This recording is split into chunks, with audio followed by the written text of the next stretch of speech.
has commenced with the distribution of 20,000 monthly stipends to beneficiaries, with over 20,371 students from 6 tertiary institutions successfully receiving their July payments. The student loan scheme in Tinubu's flagship program in education sector recalls that barely a month after the inauguration, President Bola Tinubu had signed the Access to Higher Education Act, which creates a legal framework for granting loans to indigent or low-income Nigerians to facilitate the payment of their school fees in institutions. And according to the Director of Finance of NELFund, Ibom Uche, he stated that they were working towards commencement of the payment process for students from approximately 55 additional tertiary institutions in the country. Now, joining us from our Abuja studio is the Managing Director, CEO, Nigerian Education Loan Fund, Mr. Akintunde Sawyer. Many thanks for joining us on the program this morning. Thank you very much, Nelson. It's a pleasure to be here. Well, it's Emmanuel Ajayi. A very good morning to you. So, what impact will this have on education system and to bring more economic growth, talking about the student loan in the country? Okay, apologies, Emmanuel.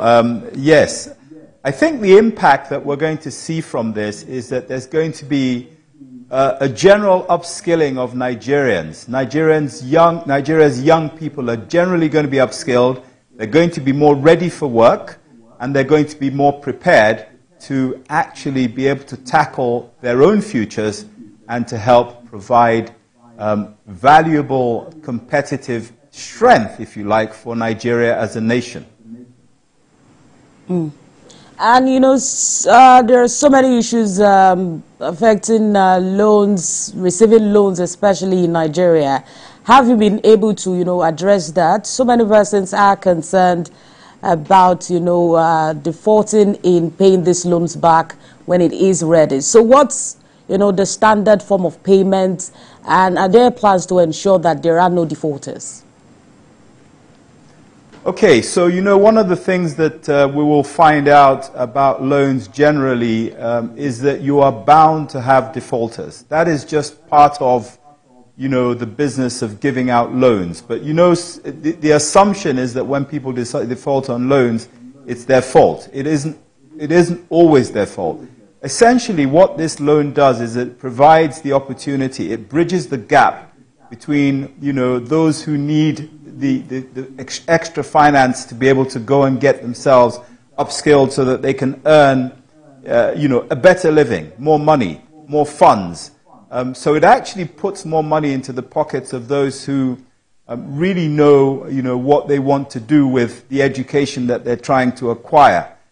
In terms of how the repayment works, there's a very long moratorium. So the applicant, the loanee, the obligor, doesn't have to start even thinking about paying the loans until sometime after NYSC, 2 years to be precise. And they only pay back if they have a job. They don't pay back the loan. They're not obliged to pay back the loan if they don't have income that they're earning. Now, I think what we're going to find anyway is that the more people who are upskilled, the more people who are able to face the job market, the more investment that will flow into the country, the more people will be interested in starting their own businesses because they'll have good hands to run the businesses for them. So I think the long-term effect of this is that it will actually provide a stronger economic base for the country. As for people who have concerns about taking loans, you know, this can happen. People, you know, people have different attitudes to different, you know, how they receive finance. What I will say is that, you know, in general, this country has many more people who want to get this education, but are being stopped by by lack of funding, lack of finance, and those are the people that we really want to bridge the gap for. They're the people we really want to help. It's voluntary. However, you know, if you look across the world, there are student loans across many of the developed countries, and people take these loans. It helps them as individuals, and it helps the nation. All right. Thank you for saying that. Also talk to us how NELFund is ensuring that these loans are given to those who really need them. We're interested in how the selection process goes, that it goes mostly to disadvantaged persons. Okay, so this isn't very difficult. I think one of the things that we all need to appreciate is that there are many students in this country, Nigeria, that actually need this loan. It's not about wanting the loan. If you look at the economic landscape where we are today, as a result of many decades of neglect of the education sector, there are many people out there who actually really need these funds. Now, in terms of what we're doing, we're actually providing these loans for people who apply for the loan who are going to government-owned institutions, government-owned tertiary institutions. That's at the federal government level and at subnational level. I think you will find that, there are other options for people in this country. They can go to private institutions, which we don't cover, and they can go abroad. The people that we find generally in the state-owned institutions, and I use the word generally, in the state-owned institutions, that's the government-owned institutions, actually need these loans. Now look, we have done quite a lot of research into understanding how loans how fees are paid. We noticed, and we've underlined the fact that many state-owned institutions struggle to get fees out of their students. So we're looking at this very carefully. Remember that, when people are 18, which is about the age that they're applying for these loans at the bottom level, they're not necessarily, they don't necessarily have a credit history, and they certainly don't have a history of many years of work or any sort of savings. So at the moment, we're really just trying to identify those who need it in the state sector, and as time goes on, we're going to build that data, we're going to have a much better understanding, but so far, the President has given us the leeway and the funding to be able to tackle, those who need this loan the most. And we're going to follow what President Tinubu has set as his vision to ensure that people receive this, when they apply for it. Today, there are about 250,000 people who have applied for this loan, and about 171,000 of those people have been, all more or less approved. Mr. Akintunde Sawyer, you will definitely agree with me that this is one of the interventions put in place by this present administration in the education sector. Can you please douse the tension from some Nigerians who are still doubting that is this true? Now, walk us through the process of applying the loan and what are the requirements? Okay, first of all, let me address the second part of the first part of your question, which is, the apprehension. Look, there's clearly a trust deficit, and there's people who've been promised many things, previous administrations over the decades, that hasn't come to fruition. This is happening. Okay, so right now, we've paid the institutional fees for about 20,000 students in 6 institutions. Those 20,000 students are beginning to receive alerts. We've actually dispersed the money, and the funds are actually going out to many of them. So there are many students out there who are actually receiving the funds in their accounts, and some of them have started to, I'm sure, spend those funds. In terms of how the application process works, let me try and walk you through it.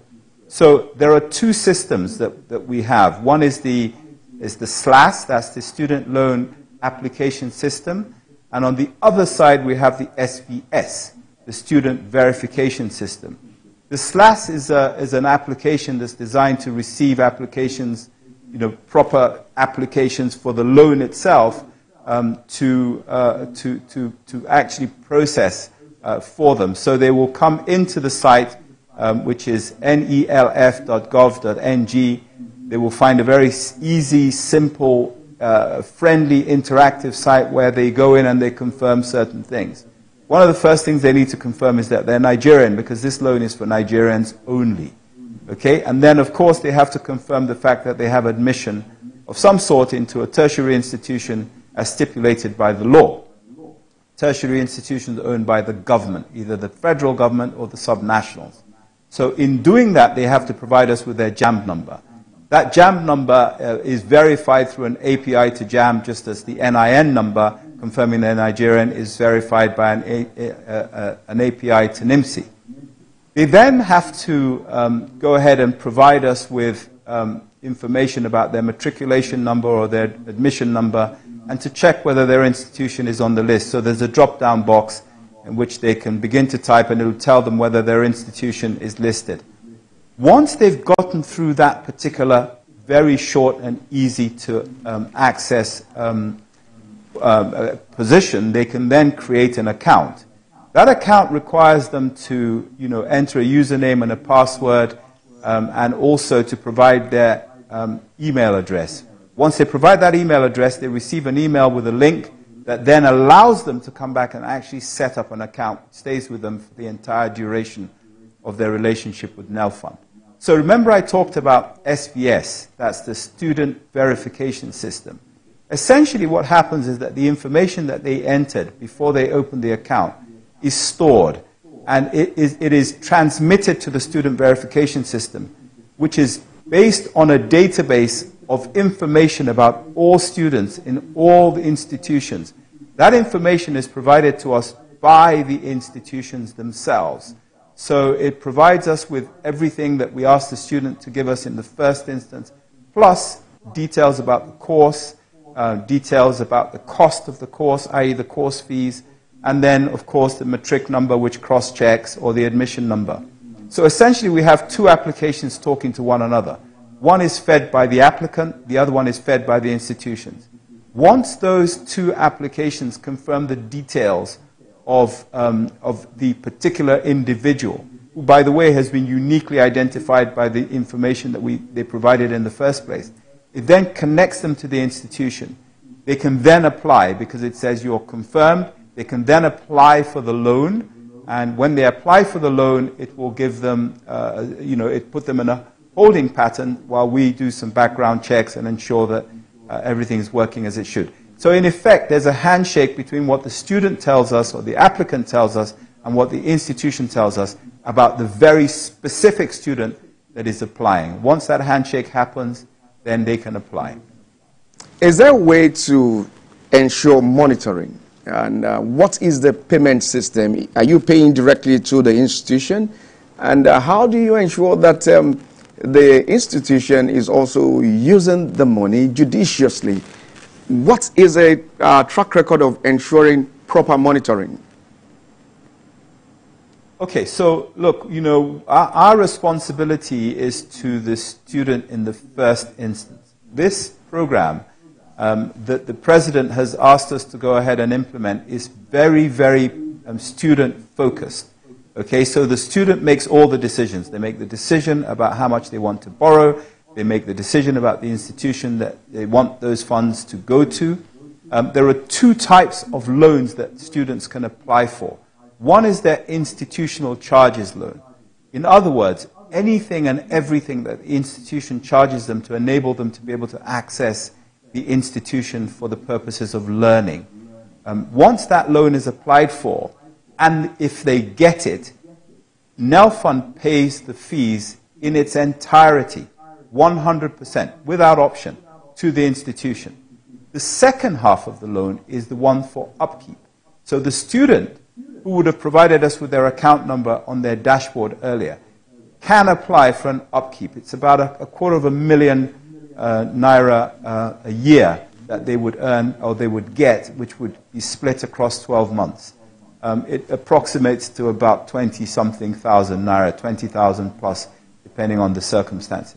But essentially, once they apply for that upkeep loan or a stipend loan, if it is approved by NELFund, it then gets sent monthly for the duration of their time in the institution for that one session to their personal bank accounts.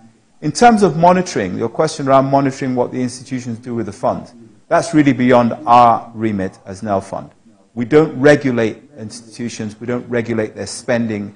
We are focused on trying to ensure that the students have access to classes, access to examinations, to tutorials, to seminars. to the opportunity to learn and grow. We don't monitor, and we don't have the powers to monitor what the institution does with the funds that they receive.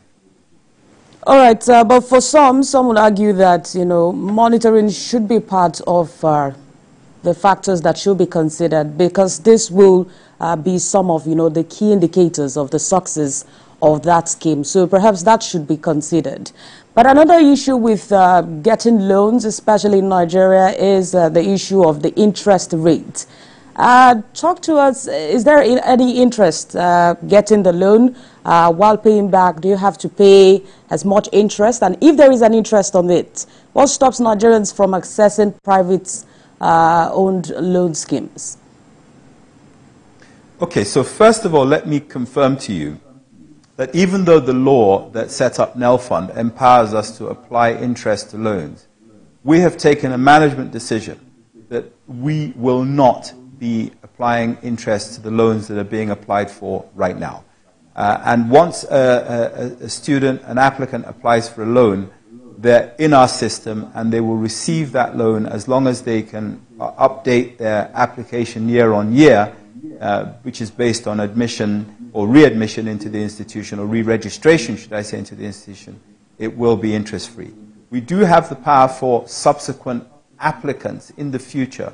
We do have the power to charge interest, and we will look at that on a sort of segment-by-segment, case-by-case basis. But at the moment, what we want to do is give as many people these loans as we possibly can.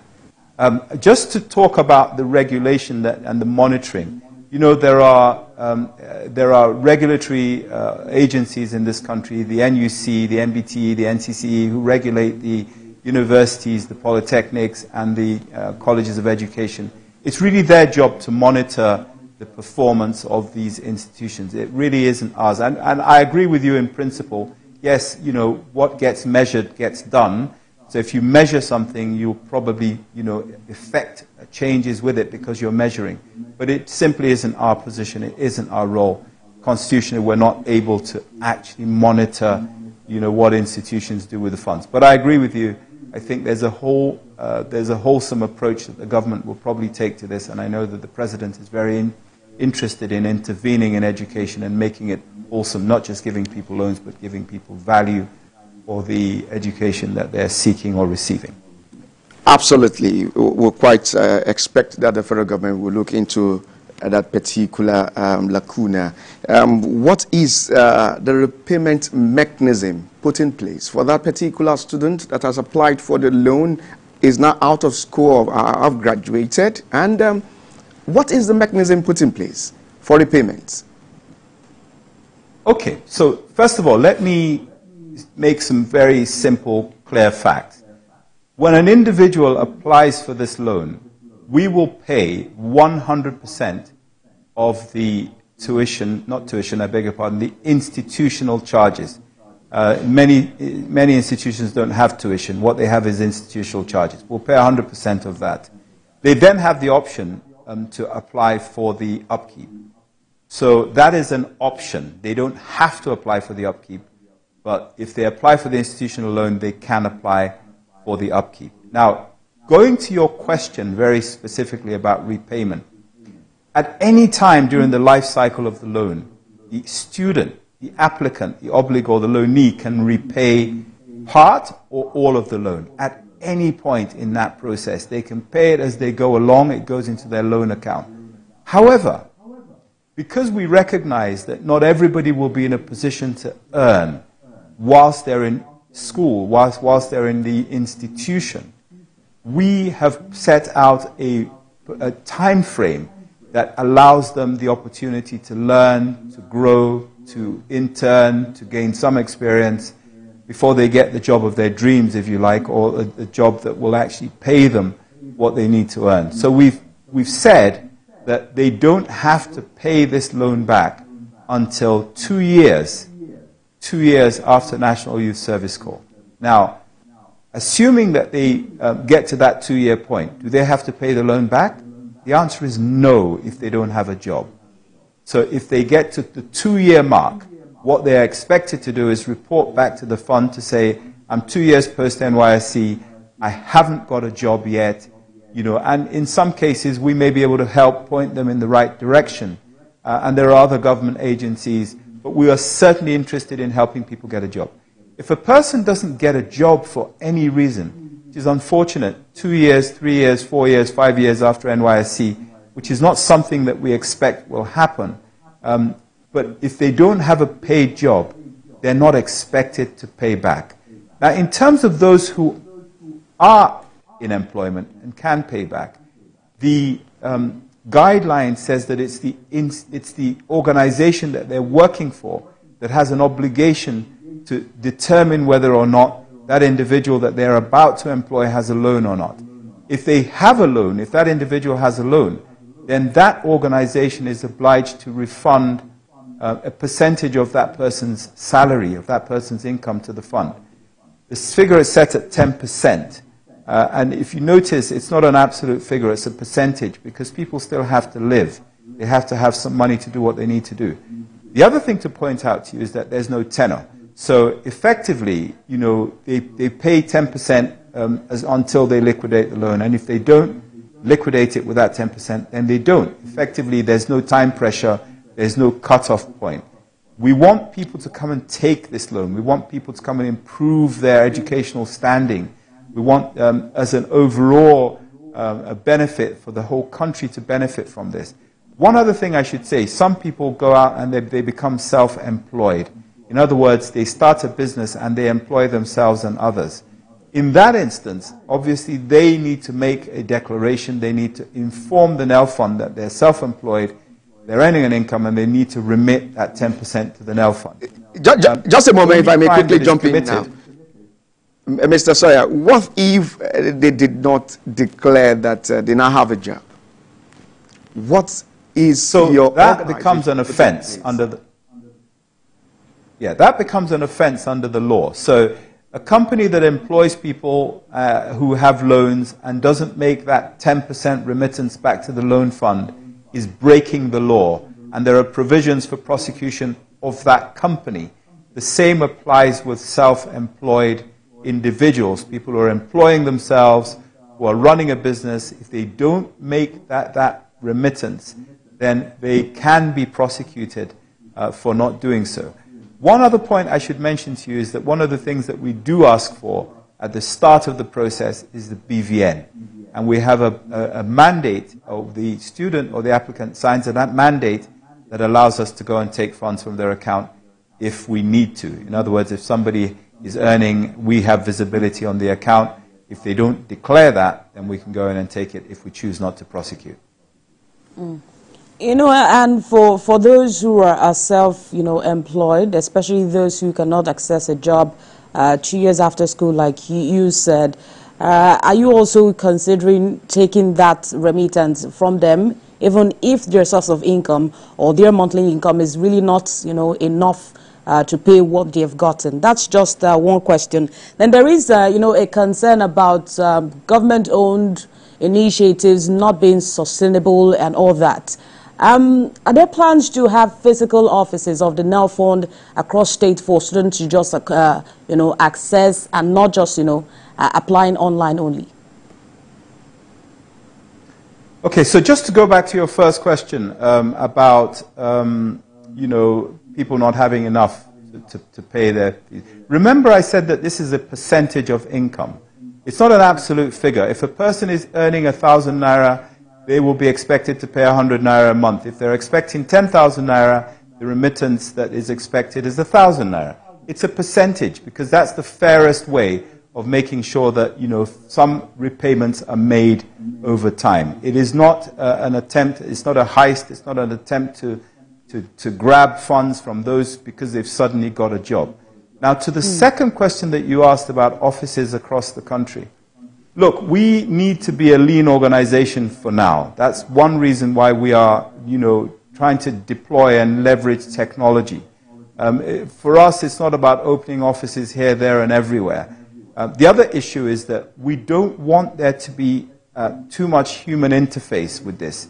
As soon as we start opening offices and people have to go in and speak to somebody, can I get the loan, can't I get the loan, how can you help me, or how would you like me to help you, all those sorts of conversations start. And those conversations are not healthy because effectively people start to put gateways in front of people and then money is exchanged and, you know, people are promised things.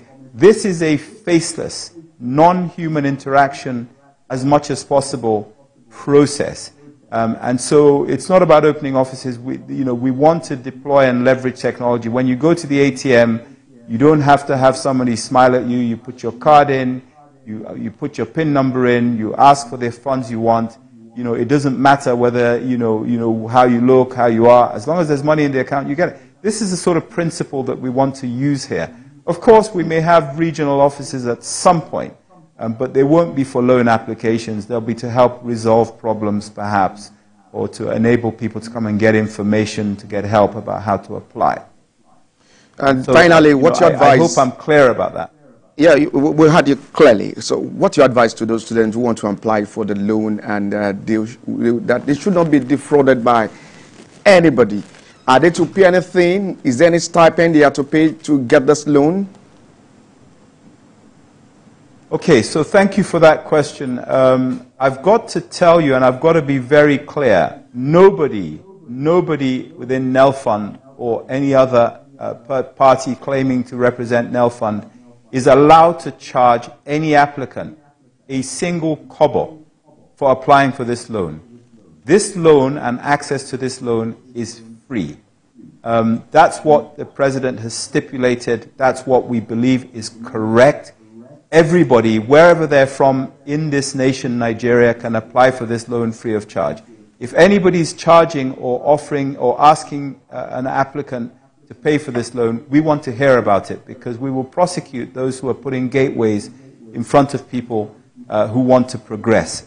There is absolutely no fee for this, and as I said earlier, it's also interest-free. There are no deductions, no charges. Right. Apply for the loan. What you apply for is what you get. So what is the website of NELFund?